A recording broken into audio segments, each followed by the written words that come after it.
Today, Kazakhstan is an independent, multinational, secular state with its own language and sovereignty.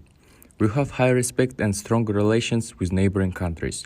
Now, if you think about it, all these achievements are thanks to our ancestors, our deep history. Frankly speaking, 2 centuries ago, Abay helped develop the Kazakh national identity through writing and art. In his works, Abay wrote not about division and conquest, but about unification. At the beginning of the 20th century, this idea was revised by the Alash intelligentsia. Their unique vision on the creation of the state has become a bright idea of the state of today's Kazakhstan. Abay's works, including his most famous book, Kara Söz, which consists of 45 brief parables and philosophical treatises, have been translated into many languages.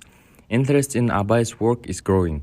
He is the alpha and omega of national culture, whose thoughts and works resonate through the ages, primarily because his philosophy touched on some of the deepest questions of human life.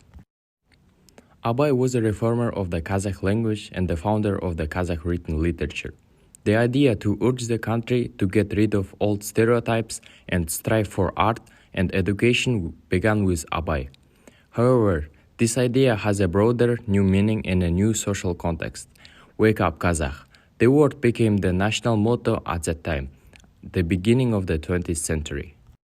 The Alash Party is a socio-political national liberation movement that united the Kazakh and Kyrgyz intelligentsia, created in 1917 by journalist and publicist Alixan Bukikhanov, linguist, poet and translator Ahmet Baytursunov, and writer Mirza Dulatov, as well as other intellectuals of that time.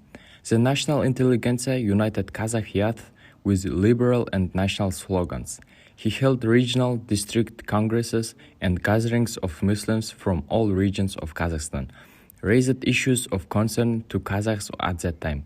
First of all, the issues of land, language, religion, and mentality were raised. At the same time, the Alash intelligentsia was actively engaged in the enlightenment of the people, which was a very important process for raising the consciousness of the people. All of them were promoted in the newspaper Kazakh, the magazine Aykap, and other mass media. So, in 1925, at the 5th Congress of Soviets, Ahmet Baytursunov, as an ardent defender and reformer of the native language, raised the question of returning the people's original name, based on its history and culture. The delegates of the Congress unanimously voted for this proposal and adopted a resolution on renaming the Kyrgyz ASSR into the Kazakh one. To sum up, today's generation is indebted to Abay and the Alash intelligentsia. In front of the native people, the intelligentsia of Alash worked hard for the independence of the Kazakh people.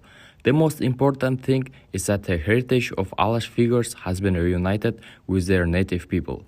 The idea of Alash began to serve the independent Kazakh state. This is the embodiment of the great heritage of our ancestors.